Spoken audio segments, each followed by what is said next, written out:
Kemi uma o le soifuanga. E kemi ua wha maurunga ai o mātou manatu. O ua wha peifo o mātou iloa me uma. Usa ili le poto o wha tangata. Usa ili o mātou lava wha maurunga o mātou manatu. A wale sa ili atu ila o fio le atu. E leo taimi ua mātou ne whaita winga wa fio. O lautus pa ia na e fo ina mai e mātou te whaita au. Whaalongo longo ai. Ma sa ili atu ila o fio. O se a lo fina ngalo mo i mātou. O pole ola e ola ai o mātou tangata. Ola ai o mo mātou ola whaeangana. Tene foi o teini ua mātou le te tāro i lauwhi. Pūsolo o mātou loto i mea wha e laurana. A wale mātou sa ili atu i lauwhi ala i te tāro. O mātou tusi lima. O ai o sao, o ai o se se. Ele wha le tonu e soifuanga le atu. E maisi o tonu o whai aina, whai ngā nu o mālo. Ma lau e karesi. Ai o mātou o atu i o luma le nei taia. Vea ia le nei e karesia ma i mātou uma. Whai masui o au e karesia ma o tangata. A mā ngalo mai o tangata.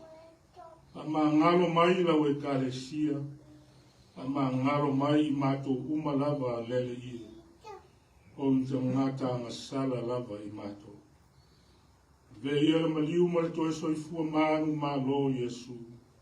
O le alii ma le whaola. Ma ngalo ai mātou umalava o lau whanau. Le atua e alii o le ola. Le atua e whale i ai mana o lau whanau. Le atua o le alofa fua ma le alofa muti vale lau o fio. O ai ea mātou te o i ai. O ai mātou te saili ai pe a o mai fita ma whaingata o le soifuanga. O ai mātou te talo i ai.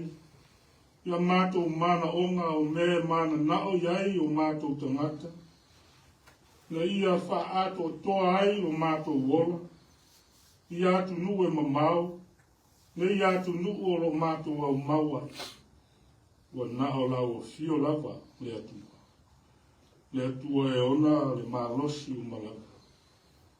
Le atua e le mawha matala tala ina lo sili esi. O le atua e ona le ola. Ma le manuia. O le nā le mātou te talo leri. A lofa mai. A manuia mai lau e kalesia ma lau ngā ruenga ne. O i mātou tangata e le ato toa. Ai ato toa lau ngā ruenga i lo whaatasi mai e ala i lo ngā. E au mai ele malosi whaale nganga i o tangata mai mātou uma. Whai ai ona mātou ngā lue puno wa. Ma au auna i lau a fio e. Whaalau tele ina lo whina ngalo a o lau tale le lei. I nei ato nu. O lo mātou au mauai. Lo fangia le ati na eina o lau whi auna lau ngā ruenga. A sino mai e lau fio. A wala uma ma whesoa soani. Mātu te maua ai lo manui. E ati e ai lau whi auna lau ngā ruenga. Ia e maise lava o se fale po se lau ele o se mea. Pa mautu i ai lau e kalesia wā. E tapo inga i lau fio. Se ye whamanuia. I lingi mai o manuia i lungo a inga lotu o lau e kalesia. E ye tausi nai o mātou to māma tina mātou tua. E teimi le ato o toa ai le malosi. E foi se tasi o mātou tina e tu nātu pēr i lau o fio. Maftianga le tino e le ato o toa. A lo familia. Te visa o maa. Ki tā ma whainga tā o le tino. E mai se I mātou uma o lo maua pēa I mai tu mau o le soifuanga. O lau fio lava o le fōmai si. O lau fio e ona le mana wha marolo. Se ie wha marolo ina o mātou mai. Wha manuia I waila au ma fuala au wha o ngā ina. Wha mana ina sa I linga ma tonga fitina. Au wala mai a rii ma ta mai tai fōmai. Ka lofa mia le tu. Maua le ma losi fou ma le ola. Mai lau fio e wha ngaina ai le soi fua o tangata. Au na ai ma tau tua lau fio. Ma le tua fo I ma le lofa. O tangata o a inga o motu sia mafutanga pele I le oti. Wha mafana whana ma wha maisia le ngāna o lau fio. Le tua lo mātou tamata.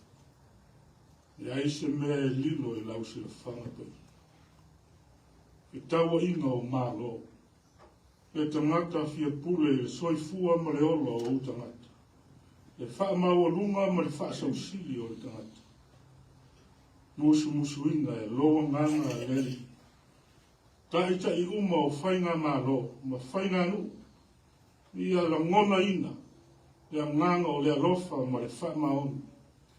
Tai manuia ai whainga mālo. Tai manuia ai whainga nuku. Ia meise, ia maua e o mātou tangata, o mātou ainga le manuia tele mai lauwhi. E soasoani. Wa o lau fio e maua ai le toa file e mu. O lau whanau ma le lalolangi ato. Lua ina e loman. Ona tai uma leri. Mātou te tālo fo I leri. E le mawhai na ngaro I o mātou loto o mānganga. O mātou ainga. O mātou watu nu pele o Samoa. Ona lau whanua ranu lau awa ma le sami ki wata. Lo whamia ma whamanuia. Ona lau ele ma le ngātai whale. Wā le manuia mai lau fia. Tausi ai le soifua ma le ola o tangata. Tāro foi mo le manuia o lau fia I lunga o awa ona tō fia. We vala wina ma filifilia I lea whakawhaita uranga. Ma lea e karesi. E tai ma langa ina la upu fora. Wā le ola whale nganga o tangata ia tupu pēr. Ia whamanuia ia I lato. O ai le mau e tele. O ai le ata mai le malosi ma le ola. Tai manuia ai. O tangata ia mau pēr nganga e tele. Mo oe le atua ma lo malo. A lo whangia foi ma whamanuia ia wā o ngā whawhaife au.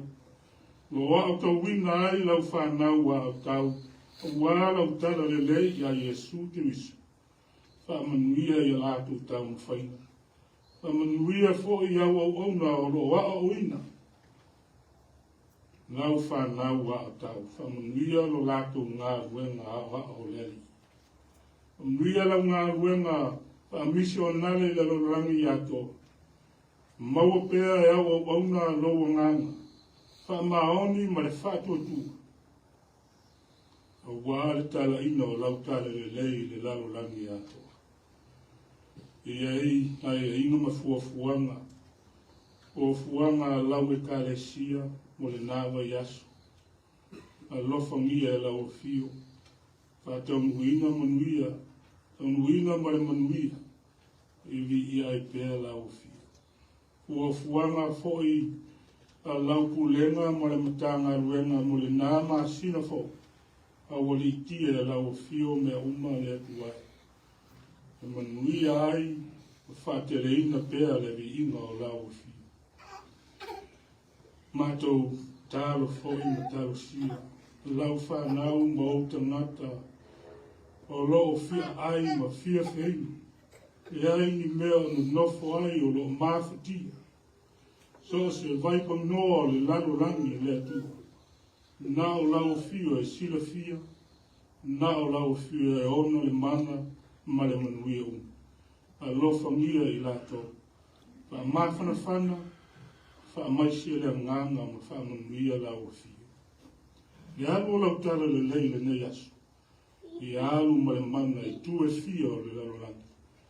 Upu foi o la mātou whaalongo ai se taimi o lunga. Tala atu le mātou whaalongo. La unga lau whiu. A ia mātou whaalongo ma le manito. O le asa whiau o ma moli atu e lau onga whatau waa.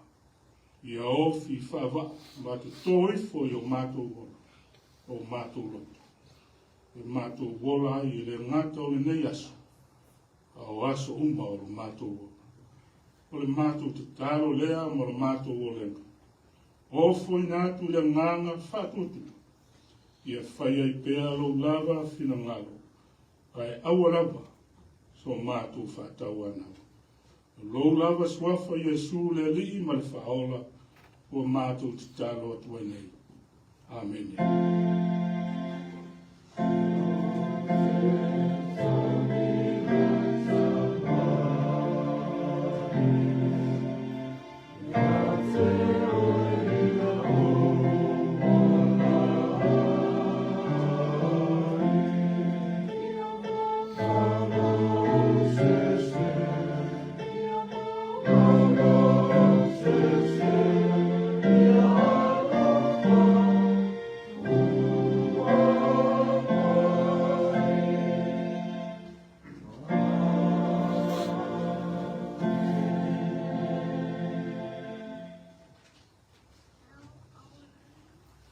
Tātou vi atu I le atua, I le pese rivas fulu mai valu.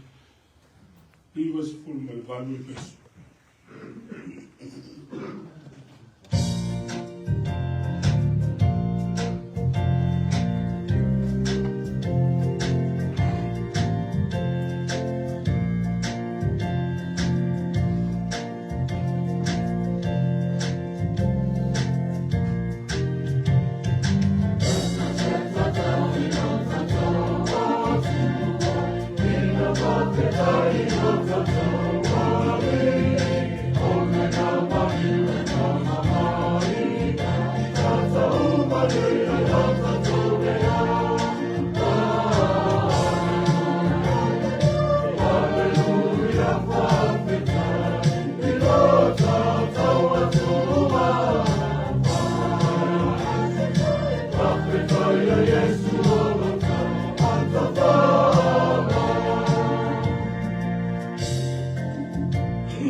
Si fuai tau o lo mau o tutonu o nisi o tala o le tuspa ia. E o le tala ia isa ako. Toia ina isa ako o pua o na mata o lea na whai o na waai. Na ia wala awa I lea ia e saulo na tali e matua. Lo watari I. Na tali atu lea o e sau. O au nene. Talo le nā o tono le tuso kinesi o ta o le luas fu maltipu fetu foi mua. Sa ta oto sa mwelu le maru o le li o yai ato la au o le atua. Wala au leo o le li I a sa mwelu. Tali atu o I. O au le ne. O lo le tusi sa mwelu mua. Ta o koe tolu foi o koe wha. O se tali whaaro alo e whai loa atu. o te whaalongo i ate oi. O se tautinonga ua iai ma le ato atoa I le ua vala mai. Here I am. A phrase found in some of the stories of the Bible, like the story of Isaac and his eldest son, Esau, in the book of Genesis, chapter 27, verse 1. And the story of Samuel and his answer to the Lord, here I am, in the book of 1 Samuel, chapter 3, verse 4. It's a polite response. To show I listen to you, it is a declaration that is fully present to the call. Rifahali atu ole angelu ya Maria. Se whaalinga ofo fongia na tupu I Nazareta. Ole tu mata mo fie. Ole tu matautia I neitala. O Maria. O nao se tamaita I whatauwa. O loo whaautu I aile tala. E tala o le whanau mai o le whaola. O le amatanga o se mea fau. I le tala whasolopito I tutonu o se tamainu I Kalilaia. Ai au fia ai ta matata se tamaitai. E le lau I loa. O whaalia e Maria no nausu stai. O au le nei. Le fina ngalo o le atu. Ua ia ta lia ina le fuafuanga le atua, e le I wha moe ina e ia ngō lona o langa. Yes, it's a remarkable story. Mary in front and center in this story. She is the main character of the story. And Mary shows her obedience to God's will. She has accepted God's an unexpected plan for her life. Upu ole angelu ya Maria. Maria, aua te fefe. Wa lofa ina mai oe le tu. Au te fo. Ole ato oe, ma e whana wina se tamutane. E te whai ngoa ia te ia o Yesu. Sa tau mana tu natu Maria. O le ofu tele o lona loto, le whaalinga o mori mai. O ai no tangata o whiwhilia ai o ia e letu. Le aise mea o ta ua le tala e winga I le whaatua tua, o winga o Maria. Le ai fo se mea mawhai ai on tātou malamalama, I le mafu anga na whiwhilia ai o ia e letu. O le mea o mautino, I le tala aluka. O Maria, o na o se tau pou o le ainga o tawita. E le whiwhilia Maria, o no o te tau o na lofa mia o ia. E le ai. E ua lofa mia o na ua whiwhilia o ia e le tua. Nothing is said of Mary's faith of character. Nothing that helps us to understand why God chose her. What is certain in that Mary is only a virgin of David's family.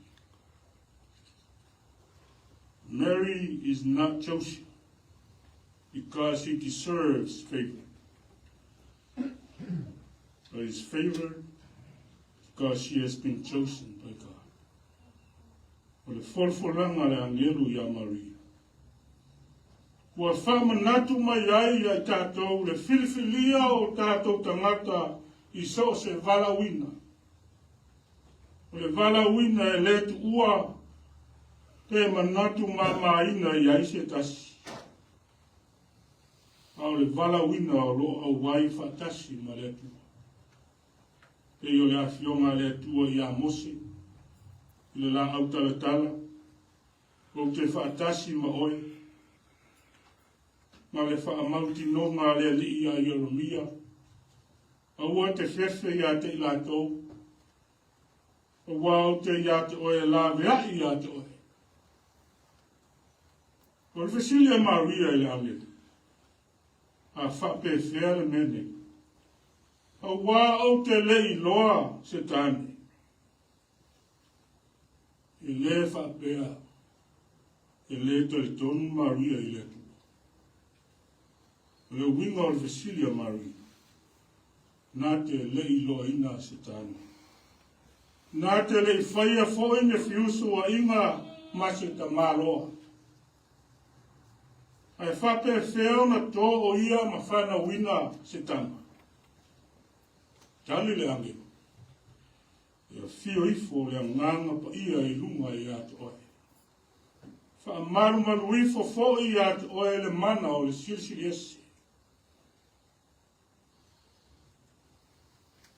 O le tali atu o le angelu ia Maria.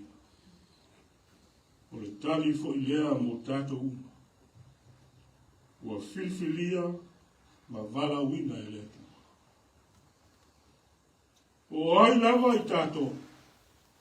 O le whaife au. O le tia kono. O le ao.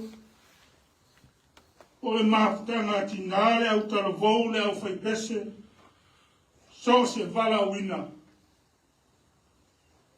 Aua le popole. A vala wina loa tula. Tula e masavali.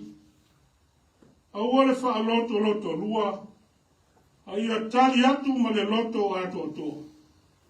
O au le nei. Ia whaia lea.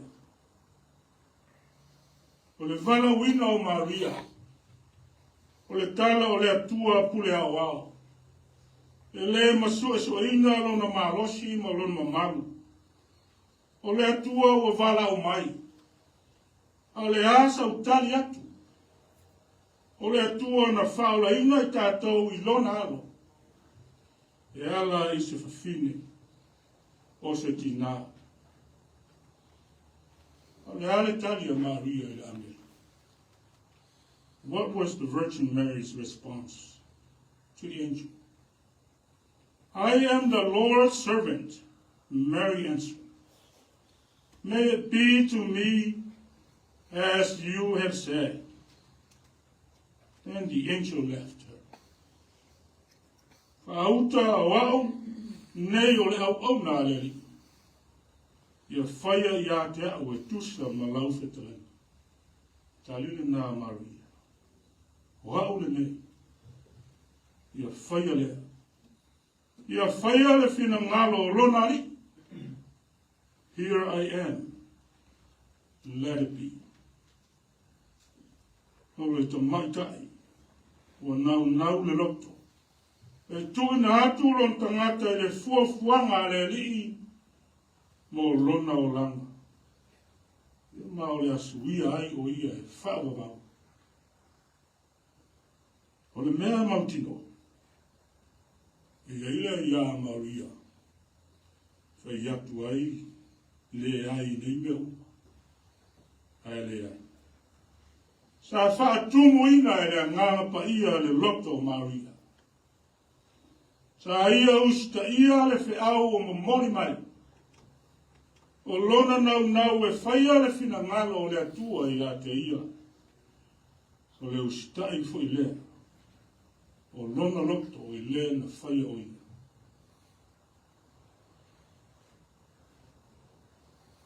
Whaino mai fo i le taria Maria.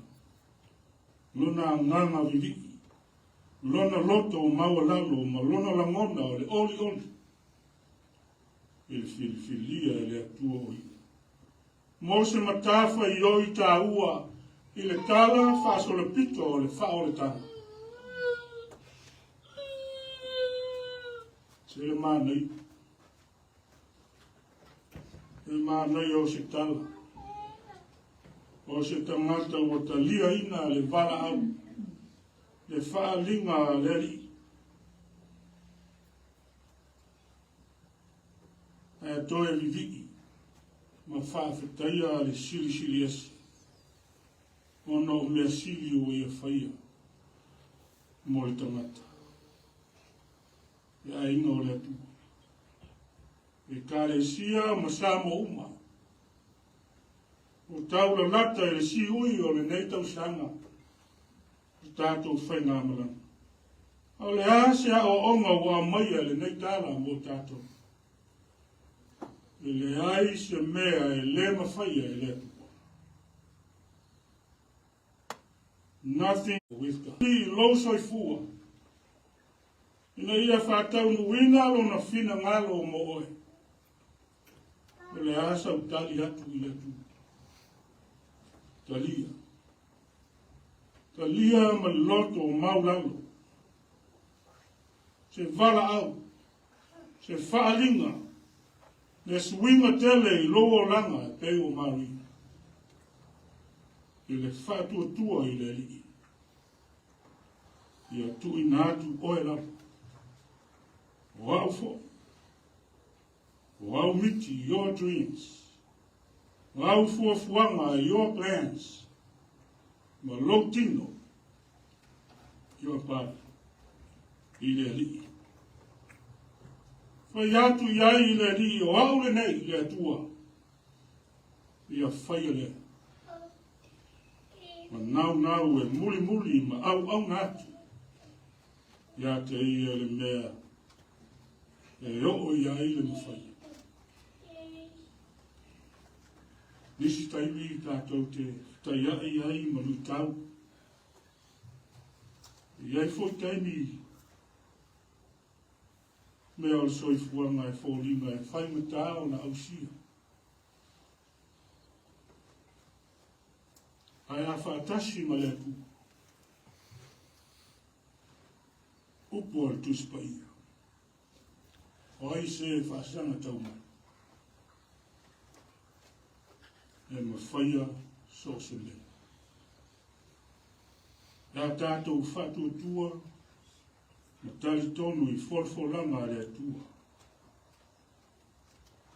I peo na tuina atu ia mari. Ia fio ifo le nganga pa ia e lunga ia atu oe. Wha maru ifo fo ia atu oe le mana. O le silsilesi. O le wha moe le nā. O le au whātua tua. O le nganga le nā ma le mana silsili. E ma whai ai o tutupu mea mata. Mata ina ma mea sili. Mo oe mau. Tātou whanau, tātou ai. Ma lana e kāresia. Amen.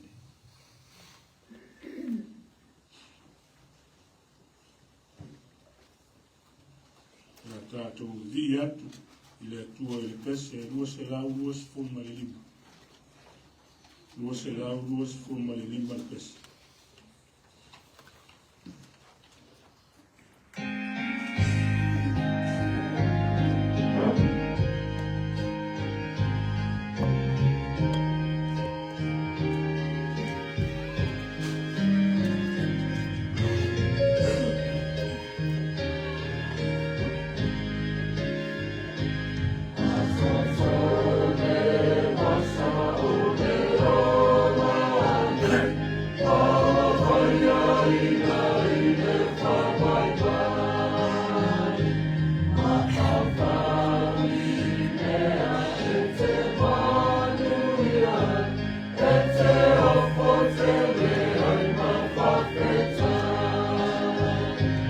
Better